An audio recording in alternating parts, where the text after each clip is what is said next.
ನಮಸ್ಕಾರ. ವಿಶೇಷ ಕಾರ್ಯಕ್ರಮಕ್ಕೆ ಸ್ವಾಗತ. ನಾನು ಅಶ್ವಿನಿ ದೇವಾಡಿಗ. ಈ ಸಿನಿಮಾ ಇದೆಯಲ್ಲ, ಇದು ಬಹುತೇಕವಾಗಿ ಒನ್ ಲೈನರ್ಸ್ ಇಂದಾನೆ ಬಹಳ ಫೇಮಸ್. ಹಾಗಾಗಿ ನನ್ನ ಇಂಟ್ರೋನ ಒನ್ ಲೈನರ್ ಇಂದಾನೆ ಶುರು ಮಾಡ್ತೀನಿ. ಕಳೆದೋಯ್ತು 2 ವರ್ಷ, ಇನ್ನೇನ್ ಕಾಯ್ಬೇಕು ಕೆಲವು ನಿಮಿಷ. ನಿಮ್ಮ ಮುಖದಲ್ಲೆಲ್ಲ ಹರ್ಷ, ಕಾರಣ ಬರ್ತಿದ್ದಾನೆ ಅವತಾರ ಪುರುಷ 2 ಏಪ್ರಿಲ್ 5ಕ್ಕೆ ರಿಲೀಸ್ ಆಗ್ತಾ ಇದೆ. ಎಲ್ಲರೂ ಕೂಡ ಕಾತರದಿಂದ ಕಾಯ್ತಾ ಇರೋದು. ಅನೇಕ ಎಲಿಮೆಂಟ್ಸ್ ಇದೆ ಈ ಸಿನಿಮಾದ ಬಗ್ಗೆ ಮಾತಾಡೋದಕ್ಕೆ. ಸಿನಿಮಾ ಟೀಮ್ ಕೂಡ ನಮ್ಮ ಜೊತೆ ಇದೆ. ಅವರನ್ನ ಮೊದಲು ಕಾರ್ಯಕ್ರಮಕ್ಕೆ ವೆಲ್ಕಮ್ ಮಾಡೋಣ. ಸ್ಯಾಂಡಲ್ವುಡ್ ನ ಅಧ್ಯಕ್ಷ ಶರಣ್ ಸರ್ ನಮ್ಮ ಜೊತೆ ಕಾರ್ಯಕ್ರಮದಲ್ಲಿ ಜಾಯ್ನ್ ಆಗಿದ್ದಾರೆ. ಕಾರ್ಯಕ್ರಮಕ್ಕೆ ಆತ್ಮೀಯವಾದಂತ ಸ್ವಾಗತ. Thank you so much. ಇನ್ನು ಹೆಸರಿಗಷ್ಟೇ ಸಿಂಪಲ್, ಆದ್ರೆ ಇವ್ರು ಮಾಡುವಂತಹ ಸಿನಿಮಾಗಳೆಲ್ಲವೂ ಅತ್ಯದ್ಭುತ. ಬೇರೆ ಬೇರೆ ಜಾನರ್ಗಳನ್ನ ಮಾಡ್ತಾರೆ. ಡಿಫಿಕಲ್ಟ್ ಅನ್ನ ಟ್ರೈ ಮಾಡುವಂತ ಸಿಂಪಲ್ ಸುನಿ ಸರ್ ನಮ್ಮ ಜೊತೆ ಇದ್ದಾರೆ. ಅವ್ರನ್ನ ಕೂಡ ಕಾರ್ಯಕ್ರಮಕ್ಕೆ ವೆಲ್ಕಮ್ ಮಾಡ್ತಾ ಇದ್ದೀನಿ. ಸಿಂಪಲ್ ಸುನಿ ಸರ್, ನಿಮ್ಗೂ ಕೂಡ ಕಾರ್ಯಕ್ರಮಕ್ಕೆ ಸ್ವಾಗತ. ಮೊದಲಿಗೆ ಶರಣ್ ಸರ್, ನಿಮ್ಗೆ ಅವತಾರ್ ಪುರುಷ 2 ಈ ಸಿನಿಮಾ ಬರ್ತಾ ಇರುವಂತ ಈ ಮೂಮೆಂಟ್ ಇರುತ್ತಲ್ಲ, ಯಾಕಂದ್ರೆ ಒಂದು ಆಲ್ರೆಡಿ ಬಂದಿದೆ, ಜನ ರಿಸೀವ್ ಮಾಡಿದ್ದಾರೆ, ರೆಸ್ಪಾನ್ಸಸ್ ಬಂದಿದೆ. ಅದರ ನಂತರ ಬರುವಂತ sequel usually with lots of hope and lots of ತುಂಬಾ ಎಕ್ಸ್ಪೆಕ್ಟೇಷನ್ಸ್ ಇರುತ್ತೆ. ಹೇಗೆ ಅನ್ನಿಸ್ತಾ ಇದೆ? ನಾಟ್ ಓನ್ಲಿ ನಾನೊಬ್ಬನಿಗೆ ಮಾತ್ರ ಅಲ್ಲ, ದಿ ಎಂಟೈರ್ ಟೀಮ್, ಎಲ್ಲ ಟೀಮು ಕೂಡ ಭಾಳ ಕಾತುರದಿಂದ ಕಾಯ್ತಾ ಇರೋವಂಥದ್ದು. ನಾವು ಸಿನಿಮಾ ಮಾಡಿರ್ತೀವಿ, ನಾವು ಕಾಯ್ತೀವಿ ಅಂತ ಅನ್ನೋದ್ರಲ್ಲಿ ಏನೂ ಶಾಕ್ ಇಲ್ಲ. But I will tell you, Avatara Purusha ಅನ್ನುವ ಈ ಒಂದು ಸರಣಿ ಅಂತ ಏನು ಹೇಳ್ತೀನಿ, ಅಥವಾ ಈ 2 ಭಾಗಗಳೇನು ಹೇಳ್ತೀವಿ, ಇದನ್ನು ಕಾಯ್ತಾ ಇರೋರ ಸಂಖ್ಯೆ ದೊಡ್ಡದಾಗಿದೆ ಅಂತ ಅನ್ನೋದು ಗೊತ್ತಾದಾಗ ದೊಡ್ಡ ರಿವಾರ್ಡ್ ನಮ್ಮೆಲ್ಲರಿಗೂ. ಅಂದರೆ ನನ್ನೊಬ್ಬನಿಗೆ ಅಂತಲ್ಲ, ನಮ್ಮ ಇಡೀ ಚಿತ್ರತಂಡಕ್ಕೆ ಒಂದು ದೊಡ್ಡ ರಿವಾರ್ಡ್ ಏನು ಅಂದರೆ ಅಷ್ಟು ಜನ ಕಾಯ್ತಾ ಇದ್ದಾರೆ ಅಂತ ಅನ್ನೋವಂಥದ್ದು. And the answer for all that ಅಂದರೆ ಇಷ್ಟು ದಿವಸ ಎಲ್ಲೇ ಹೋದ್ರೂ ಕೂಡ ಅದನ್ನು ಕೇಳೋರು ಗೊತ್ತಾ, ಅದರಲ್ಲಿ ನಾನು ಒಬ್ಬನಾಗಿದ್ದೀನಿ. ಯಾಕಂದರೆ ಕಂಪ್ಲೀಷನ್ ಆಫ್ ಅವತಾರ ಪುರುಷ ಪಾರ್ಟ್ 2 ಅಂತ ಅನ್ನೋವಂಥದ್ದು. ಅವತಾರ ಪುರುಷ ಅನ್ನುವ ಒಂದು ಹೋಲ್ ಕ್ಯಾಪ್ಸ್ಯೂಲ್ ಅಂತಂತಂದರೆ ಇದು ಕಂಪ್ಲೀಟ್ ಆಗುವಂಥ ಇದು. ನಂಗೆ ನಿಜವಾಗ್ಲೂ ನನಗೆ ಆಶ್ಚರ್ಯ ಆಗಿದ್ದು, ಇವ್ರು ಹೆಂಗೆ ಕಟ್ ಮಾಡಿದ್ರು ಸೆಕೆಂಡ್ ಪಾರ್ಟ್ ಟ್ರೇಲರ್ನ ಅಂತ. ಎಷ್ಟು ವಿಚಾರ ಇದೆ, ಹೆಂಗೆ ಹೇಳಕ್ಕೆ ಸಾಧ್ಯ ಅಂತ ಅನ್ನೋವಂಥದ್ದು. ಅವ್ರಿಗೂ ಅದು ಭಾಳ ಚಾಲೆಂಜಿಂಗ್ ಆಗಿ ಇದ್ದಿರುತ್ತೆ, ನನಗೆ ಚೆನ್ನಾಗಿ ಗೊತ್ತು. ಏನು ನೀವು ಟ್ರೇಲರಲ್ಲಿ ನೋಡಿದ್ರಿ, ಅದು ಆ ಒಂದು ಮೊಮೆಂಟ್ ಇದೆಯಲ್ಲ, ಒಂಥರ ಎಲ್ಲೂ ನಾವು ಹಿಂಗೆ ಡ್ರಾಪ್ ಮಾಡೋದೇ ಇಲ್ಲ. ನಾನು ಅಶ್ಯೂರ್ ಮಾಡ್ತೀನಿ, ಎಂಟೈರ್ ಫಿಲಮ್ಮು ಅದೇ ಮೊಮೆಂಟಲ್ಲಿರುತ್ತೆ, ಅದೇ ಪೇಸಲ್ಲಿರುತ್ತೆ, ಅದೇ ಎನರ್ಜಿಲಿರುತ್ತೆ. ನಿಮ್ಮ ಸಿನಿಮಾ ಬಹಳ ಎಕ್ಸ್ಪೆಕ್ಟೇಷನ್ಸ್ ಅನ್ನ ನಮಗೆ ಕೊಡುತ್ತೆ. ಯಾಕಂದ್ರೆ ಈ ಹಿಂದಿನ ಸಿನಿಮಾಗಳು ಬೇರೆ ಬೇರೆ ಜಾನರ್ಗಳಿದೆ. ನೀವು ಮಾಡಿರುವಂಥ ಮೊದಲ ಸಿನಿಮಾದಿಂದ ತಗೊಂಡ್ರೆ ನನಗೆ ಆ್ಯಕ್ಚುಲಿ ಪರ್ಸ್ನಲ್ ಫೇವ್ರೇಟ್ ನೀವು. ಬಿಕಾಸ್ ಆ ಎಲ್ಲ ಸಿನಿಮಾಗಳಿದೆಯಲ್ಲ ಮತ್ತೆ ನೋಡ್ಬೇಕು, ಅಥವಾ ಏನೋ ಒಂದು ಕೈಂಡ್ ಆಫ್ ಒಂದು ಹಿತ ಕೊಡುತ್ತೆ, ಮುದ ಕೊಡುತ್ತೆ. And there is some touch, ಒಂದು ಸಿಂಪಲ್ ಸುನಿ ಟಚ್ ಇರುತ್ತೆ ಅದರಲ್ಲಿ. ಇದರಲ್ಲೂ ಕೂಡ ಅಂಥ ಟಚ್ ಇದೆ. ಈ ಸಿನಿಮಾ ನಿಮ್ಗೆ ಎಷ್ಟು ಸ್ಪೆಷಲ್? ತುಂಬಾ ಸ್ಪೆಷಲ್. ಯಾಕಂದರೆ ಫಸ್ಟ್ ಬರ್ದಾಗಲೇ ಇದು ಅಂದರೆ ಬೇರೆ ರೀತಿದು ಬರೆದಿದ್ದೀವಿ ಅನ್ನೋದೇ ಒಂದು ನಮ್ಗೆ ಖುಷಿ ಇತ್ತು. ಅದಾದಮೇಲೆ ಆರ್ಟಿಸ್ಟ್ ಒಪ್ಕೊಂಡಿದ್ದು, ಪ್ರೊಡಕ್ಷನ್ ಒಪ್ಕೊಂಡಿದ್ದು, ಸೊ ಪಾರ್ಟ್ 1 ಪಾರ್ಟ್ 2 2 ಬಂದಿದ್ದು ನಾವು. ಇವೆಲ್ಲ ಅಂದರೆ ತುಂಬ ಇದೆ. ಈ ಸಿನಿಮಾ ದೊಡ್ಡ ಸ್ಪೆಷಾಲಿಟಿ ಏನು ಅಂದರೆ, ನಾವು ಯಾವುದೇ ಸಿನಿಮಾ ಅಂದರೆ ಇದು ಒಂದು ದೊಡ್ಡ ಗ್ಯಾಪ್ ಆಯ್ತು ಇದು. ಬಟ್ ನಾವು ಬೇರೆ ಬೇರೆ ಸಿನಿಮಾಗಳಲ್ಲಿ ತೊಡ್ಕೊಂಡಿದ್ರು, ಆ ಪ್ರಮೋಷನ್ಸಲ್ಲಿ ಹೋಗಿದ್ರು, ಯಾವಾಗ ಹೋದ್ರೂ ಕೆಳಗಡೆ ಕಾಮನ್ನು ಅವತಾರ ಪುರುಷ 2 ಯಾವಾಗ ಅಂತ. ಸೊ ಅದಕ್ಕೆಲ್ಲ ನಾವು ಒಂದು ಪಾಯಿಂಟಲ್ಲಿ ಆನ್ಸರ್ ಕರೆಕ್ಟಾಗಿ ಕೊಡೋಕ್ಕಾಗ್ತಿಲ್ಲ. ಅಂದರೆ ಎಕ್ಸಾಕ್ಟ್ ಡೇಟ್ ನಮ್ಗೆ ಗೊತ್ತಿಲ್ಲ. ಸೊ ಪೋಸ್ಟ್ ಪ್ರೊಡಕ್ಷನ್, VFX ಇವೆಲ್ಲ ಆಗ್ತಿತ್ತು. ಸೊ ಒಂದು ಫೈನಲ್ ಡೇಟ್ ಬಂದಿದ್ದೀವಿ, ಏಪ್ರಿಲ್ 5th. ಅಫ್ಕೋರ್ಸ್ ಈಗ ಥಿಯೇಟರ್ಸ್ ಓಪನ್ ಆಗಿದೆ, ಆಲ್ರೆಡಿ ಬುಕ್ಕಿಂಗ್ಸು ಆಗ್ತಾ ಇದೆ. ಸೊ ಖುಷಿ ಇದೆ. ಇದರಲ್ಲಿ ಒಂದು ಡಿಫ್ರೆಂಟ್ ಜಾನರ್ ಇದು. ಬಿಕಾಸ್ ಬ್ಲ್ಯಾಕ್ ಮ್ಯಾಜಿಕ್ ಈ ಕನ್ನಡ ಸಿನಿಮಾಗಳಲ್ಲಿ ಬಹಳ ಸಿನಿಮಾಗಳು ಇದನ್ನು ಟ್ರೈ ಮಾಡಿದಂಥ ಸಿನಿಮಾಗಳು ಗೆದ್ದಿಲ್ಲ ಅಂತ ಹೇಳ್ಬೋದು. ಇತ್ತೀಚೆಗೆ ಬಂದಂಥ ಸಿನಿಮಾಗಳು ಯಾಕೆ ಅಷ್ಟೊಂದು ಹಿಟ್ ಕೊಟ್ಟಿಲ್ಲ, ಯಾಕಂದರೆ ಜನರ ಒಂದು ಲೈಕಿಂಗ್ಸ್ ಆಗಿರ್ಬೋದು, ಬೇರೆ ರೀತಿನೇ ಇರುತ್ತೆ. ಬಟ್ ಈ ಸಿನಿಮಾ ಇದೆಯಲ್ಲ, ಇದು ಅದೆಲ್ಲವನ್ನು ಮೀರಿ ಜನರಿಗೆ ಇಷ್ಟ ಆಯಿತು. ಅದು may be because of the touch of Sharan sir ಅಂತ ಹೇಳ್ಬೋದು. ಅದ್ರ ಬಗ್ಗೆ ಹೇಳೋದಾದ್ರೆ, ಅಂದರೆ ಪಾರ್ಟ್ 1 ಬಂದಿದ್ದು ಅಂದರೆ ಶರಣ್ ಸರ್ ಅಂದರೆ ಯೂಶಲಿ ಒಂದು ಕಾಮಿಡಿ ಸಿನಿಮಾ ಅಂತಲೂ ನಾವು ಟ್ರೇಲರ್ ತುಂಬ ತೋರ್ಸೋಕೆ ಹೋಗಿರಲಿಲ್ಲ. ಸೊ ಬಂದು ಒಂದು ಕಾಮಿಕ್ ಮೂವಿಯಾಗೆ ಶುರು ಮಾಡಿ ಹೋಗ್ತಾ ಕನ್ವರ್ಟ್ ಮಾಡಿ ನಾವು ಕ್ಲೈಮ್ಯಾಕ್ಸಲ್ಲಿ ಇದು ಬೇರೆ ರೀತಿ ಸಿನಿಮಾ ಅಂತ ಅನಿಸಿದ್ದು. ಬಟ್ ಈ ಸಿನಿಮಾ ಆಲ್ರೆಡಿ ಟಾರ್ಗೆಟ್ ಆಡಿಯನ್ಸ್ ಇರೋದ್ರಿಂದ, ಅಂದರೆ ಪಾರ್ಟ್ 1 ನೋಡಿರೋರೇ ಬರೋದ್ರಿಂದ ಅವ್ರಿಗೆ ಆಲ್ರೆಡಿ ಗೊತ್ತು ಈ ಜಾನರ್ ಏನು ಅಂತ. ಸೊ ಆ ಜಾನರ್ ಒಳಗಡೆನೇ ಹೋಗಿ ಮುಳುಗೋವಂಥ ಸಿನಿಮಾ ಇದು ಪಾರ್ಟ್ 2. ಇದು ಸಿನಿಮಾ ನೀವು ನೋಡಿ ಚೆನ್ನಾಗಿದೆ ಚೆನ್ನಾಗಿಲ್ಲ ಇವೆಲ್ಲ ಹೇಳೋದಕ್ಕಿಂತ ಈ ಸಿನಿಮಾನ ಎಕ್ಸ್ಪೀರಿಯನ್ಸ್ ಮಾಡಬೇಕು. ಅಂದರೆ ಸೌಂಡ್ ವಿಭಾಗ ಇರ್ಬೋದು ಅಥವಾ ನಾವು ತೋರಿಸೋ ಒಂದು ಬೇರೆ ಲೋಕ್ಗಳಿರ್ಬೋದು. ಅಂದರೆ ಇದು ಶೀಲಮ್ ಹೇಳ್ತಾ ಇದ್ದಿದ್ದು ಸರ್, ನಾನು UFO ಕ್ಯೂಬ್ ಸ್ಕ್ರಾಬಲ್ ಅಪ್ಲೋಡ್ ಮಾಡ್ತೀವಲ್ಲ, ಅಲ್ಲೊಂದು 3 ಸಲ ನೋಡ್ಬೇಕಾಗುತ್ತೆ ಪಾಪ ಬ್ಯಾಕ್ ಟು ಬ್ಯಾಕ್ ಅವ್ರ ಸಿನಿಮಾನ. ಅಂದರೆ ನಮ್ಮ ಟೆಕ್ನಿಷಿಯನ್ ನಾವು ಥಿಯೇಟ್ರಿಗೆ ಅಪ್ಲೋಡ್ ಮಾಡ್ಬೇಕಾದ್ರೆ ಅಪ್ಲೋಡ್ ಮಾಡ್ತೀವಲ್ಲ, ಅಲ್ಲಿ ಚೆಕ್ಕಿಂಗ್ಗೋಸ್ಕರ ಏನಾದ್ರು ಲಿಪ್ಸಿಂಗ್ ಮಿಸ್ ಆಗಿದೆ ಇವೆಲ್ಲ ನೋಡೋಕ್ಕೋಸ್ಕರ 3 ಸಲ ಬ್ಯಾಕ್ ಟು ಬ್ಯಾಕ್ ನೋಡ್ಬೇಕಾಗುತ್ತೆ. ಅವ್ರು 3 ಸಲನೂ ಹೇಳಿದ್ದು ಅಷ್ಟೇ. ಸರಿ, ಸಿನಿಮಾ ಒಂಥರ ಎಕ್ಸ್ಪೀರಿಯನ್ಸ್ ಇದು ನೋಡಿದವ್ರಿಗೆ. ಅವ್ರವ್ರ ಫ್ರೆಂಡ್ ಆಮೇಲೆ ಅವರು ಒಂದು ಶೋ ಒಬ್ಬರೇ ನೋಡ್ಬೇಕಾಯ್ತು ಸರ್. ನಾವು ವರ್ಕ್ ಮಾಡಿ ನೋಡಿ ಎಲ್ಲ ಏನಾಗುತ್ತೆ, ನಾವು ಬೇರೆ ಬೇರೆ ರೀತಿ ವರ್ಕ್ ಮಾಡಿರ್ತೀವಿ. ಇಲ್ಲಿ ಸೌಂಡ್ ವಿಭಾಗದಲ್ಲಿ ವಿಜುವಲ್ ಕ್ವಾಲಿಟಿ ಸೂಪರ್ ಆಗಿರಲ್ಲ, ಒಂದು ರಫ್ ವರ್ಷನ್ ವಿಜುವಲ್ ಇರುತ್ತೆ. ಅಲ್ಲಿ DI ಟೆಕ್ನಾಲಜಿ ಇಲ್ಲೆಲ್ಲ VFX ವರ್ಕ್ ಮಾಡ್ಬೇಕಾದ್ರೆ ಸೌಂಡ್ ಇರಲ್ಲ. ಸೊ ಇವೆರಡು ಕ್ಲಬ್ ಮಾಡಿ ನೋಡೋದು ನಾವು ಕೂಡ ಫಿಲಮ್ ಥಿಯೇಟ್ರಲ್ಲೇ. ಅದಕ್ಕೂ ಮುಂಚೆ ಲಾಸ್ಟ್ DTS ಅಲ್ಲಿ ಲಾಸ್ಟ್ ಒಂದು 3 days ಇದ್ದಾಗ ನೋಡಿರ್ತೀವಿ. ಸೊ ಅವ್ರು ಆ ಪೋರ್ಷನ್ ನೋಡಿಲ್ಲ, ಅಲ್ಲಿ ಫೈನಲ್ ವರ್ಷನ್ ನೋಡುವಾಗ ಅವ್ರು ಹೇಳ್ತಿದ್ರು ಒಬ್ಬನೇ ನೋಡಕ್ ನನಗೆ ಭಯ ಆಗ್ತಿದೆ ಈ ಫಿಲಮ್ ಅಂತ. ಹೌದಾ? ಓ, ಅಂದ್ರೆ ಹಾರರ್ ಟಚ್ ಕೂಡ ಈ ಸಿನಿಮಾದಲ್ಲಿ ಇರುತ್ತಾ ಶರನ್ ಸರ್? ಅಂದ್ರೆ ನಾವು ಗೋಸ್ಟ್ ಆ ಥರದ್ದಲ್ಲ. ಸೊ ಮಾತ್ರ ಸ್ಕೇರಿ ಮೂಮೆಂಟ್ಸ್ ಇರುತ್ತೆ. ಸೊ ನಾವು ಈಗ ಒಂದು ಟಿಪಿಕಲ್ ಆಗಿ ಹೆದರಿಸುವ ವಿಧಾನ ಇದೆಯಲ್ಲ, ಅದಲ್ಲ.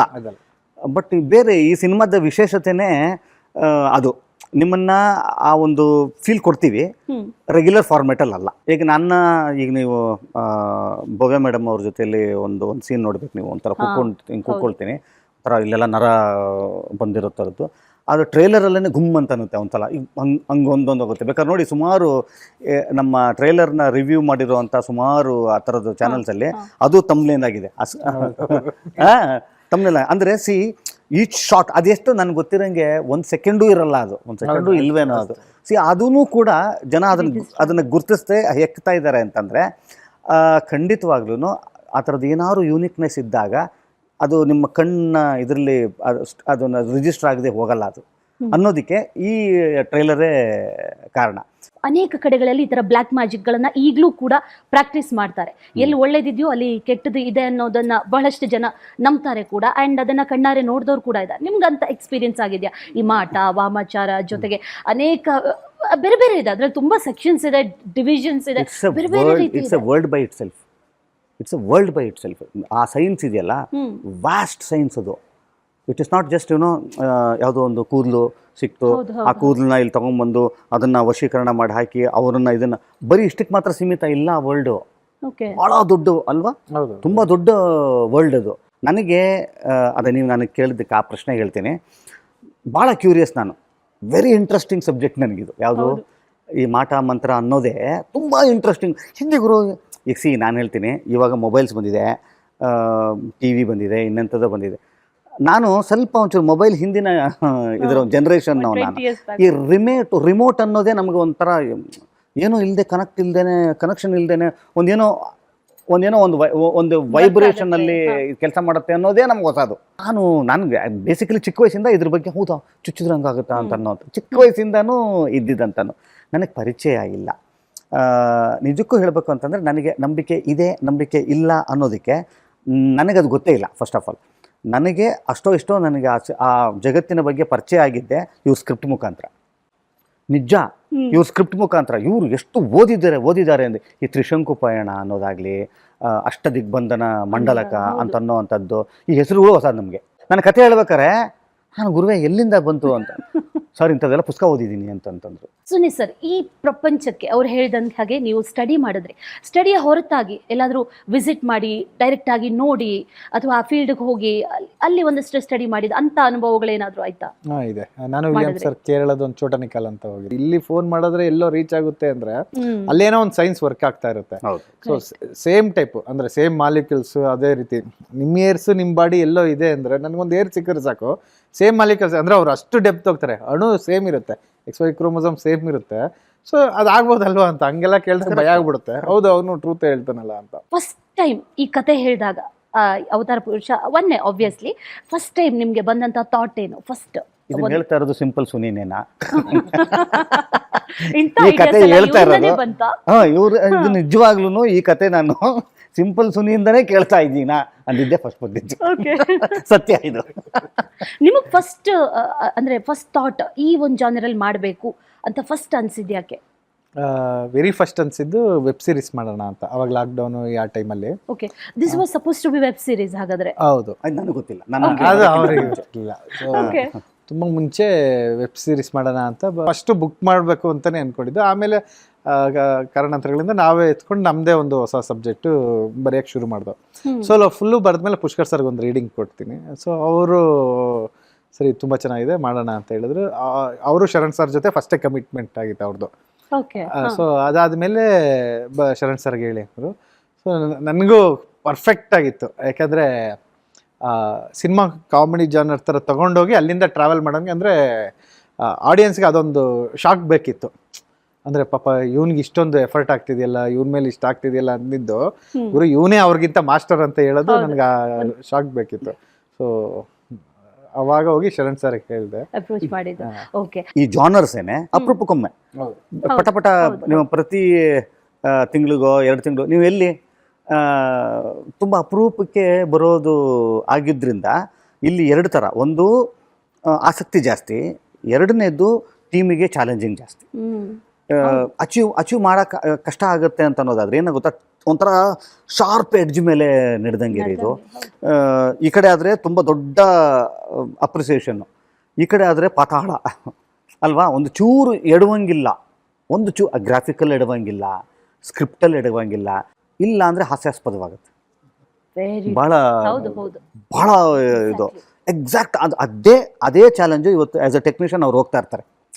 ಒಪ್ಕೊಳ್ಬೇಕಾದ್ರೆ ಅದು ಕರೆಕ್ಟು, ಅಂದರೆ ಕೈಗೆ ಎತ್ಕೋಬೇಕಾದ್ರೆ ಆ ಎಕ್ಸೈಟ್ಮೆಂಟ್ ಕರೆಕ್ಟು. ಅಚೀವ್ ಮಾಡೋದಿದೆ ಗೊತ್ತಾ, ಅಚೀವ್ ಮಾಡೋ ಅಂತ ತುಂಬ ಕಷ್ಟ ರೀ. ಬಟ್ ಆ ನಿಟ್ಟಿನಲ್ಲಿ ಅವತಾರ ಪುರುಷ 1 ಇವ್ರದ್ದು ನಿರ್ದೇಶಕರು ಟೆಕ್ನಿಕಲಿ ತೀರಾ ಚೆನ್ನಾಗಿದೆ. ಅಂದ್ರೆ ಪ್ರೋಮೋ ನೋಡಿದವರೆಲ್ಲ ಹೇಳ್ತಾ ಇರೋದು ತುಂಬಾ ಚೆನ್ನಾಗಿದೆ. ಕಾಮೆಂಟ್ಸ್ ಅಲ್ಲೆಲ್ಲ ನೋಡಿ ಸುಮಾರು ಅಂದ್ರೆ ಗುರು this was much needed to KFI ಅಂತ ಎಲ್ಲ ಹಿಂಗೆಲ್ಲ ಆಗ್ತಾ ಇದಾರೆ. ಒಂಥರ ನಮಗೂ as a part of this film I feel very proud. ಆಮೇಲೆ ನಾನು ಅದೇ ಹೇಳ್ತಾ ಇರೋದು, ನಾವು ಯಾವುದನ್ನು ಕೂಡ ಒಂದು ಕಾಂಪೌಂಡ್ ಹಾಕಬಾರ್ದು ಅನ್ನೋದಕ್ಕೆ ನಾನು ಹೇಳ್ತಾ ಇರೋದು. ಈ ಸಿಂಪಲ್ ಸುನಿ ಅಂತಿದ್ದಂಗೆ ನಾವು ಅವರ ಹಿಂದಿನ ಸಿನಿಮಾಗಳನ್ನು ನಾವು ಇಟ್ಕೊಂಡು ಇದೇ ಅಂತ ಅನ್ನೋದು ಅಲ್ಲವಲ್ಲ.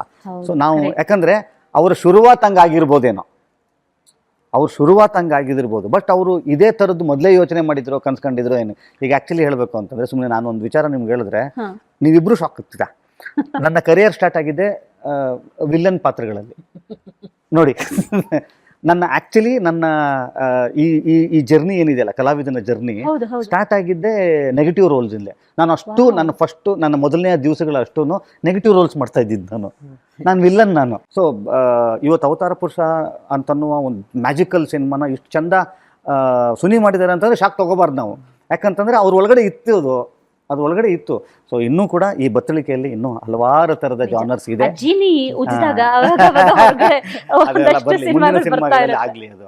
ರಿಯಲಿ ಹೌದು. ಇನ್ನು ಈ ಸಿನಿಮಾದ ಆಕ್ಚುಯಲ್ ಒಂದು ಸ್ಟ್ರೆಂತ್ ಅಂತ ಅಂದ್ರೆ ಐ ಥಿಂಕ್ ಕಾಸ್ಟಿಂಗ್.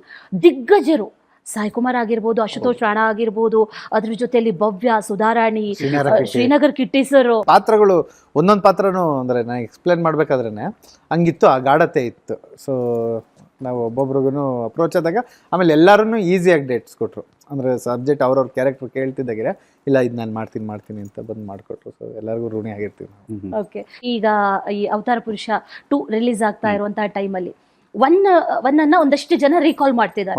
ಯಾಕಂದ್ರೆ ಹಲವಾರು ಸಿನಿಮಾಗಳು ಆಕ್ಚುಲಿ 4 ವರ್ಷ ತಗೊಂಡ್ರು ನಾಟ್ ಬಿಗ್ ಗ್ಯಾಪ್ ಅಂತ ಹೇಳ್ತಾರೆ. ಬಟ್ ಅವತಾರ ಪುರುಷ ಆಗಿ ಯಾಕೆ 2 years is not actually big? ಜನಗಳು ತುಂಬಾ ಪ್ರೀತಿ ಮಾಡಿದ್ರು ಒಂದನೇದು. ಸೊ ಅದಕ್ಕೆ ಇದು ತುಂಬಾ ದೊಡ್ಡ ಗ್ಯಾಪ್ ಅನ್ಸಿದ್ದು ಅದಕ್ಕೂ ಇರ್ಬೋದು ಅಂತನ್ನುವ ನನ್ನ, ಯಾಕಂದ್ರೆ ಅಷ್ಟ್ರ ಮಟ್ಟಕ್ಕೆ ಅದನ್ನ ಮೆಚ್ಕೊಂಡು ಇಷ್ಟಪಟ್ಟಿದ್ರು ಗೊತ್ತಾ. ಎಲ್ಲಿ ಬಂದಿಲ್ಲ ಅಂತನ್ನುವ ಆ ಸಿಟ್ಟು ಪ್ರೀತಿಯ ಸಿಟ್ಟದು. ಹೌದು, ನನ್ನ ಒಬ್ರು ಲೇಡಿ ನನ್ಗೆ ಒಂದು ಸರಳ ಪ್ರೇಮಕತೆ ಥಿಯೇಟರ್ ಬಿಡ್ಬೇಕಾರೆ ನೀನು ಅದ್ಯಾಕಪ್ಪ ಬಿಡ್ತಾ ಇಲ್ಲ ಅಂತ ಹಿಂಗೆ ಹೇಳಿದ್ರು. ಅವರು ಕೆಲವ್ರು ನೋಡಿ ಅದೊಂದು ಫಿನಿಶಿಂಗ್, ಅದು ಇನ್ನ ಇದು ಬೇಕಲ್ಲ, ಅದು ಫಿನಿಶ್ ಮಾಡಕ್ ಹೋಗ್ಬೇಕು ಅವರು ಆ ಲೈನ್. ಈಗ ಶರಣಿ ಇದಾದ್ರಲ್ಲ ನೆಕ್ಸ್ಟ್ ಏನು ಅಂತಾರ, ಅದು ಪ್ರೀತಿಯ ಕೋಪ.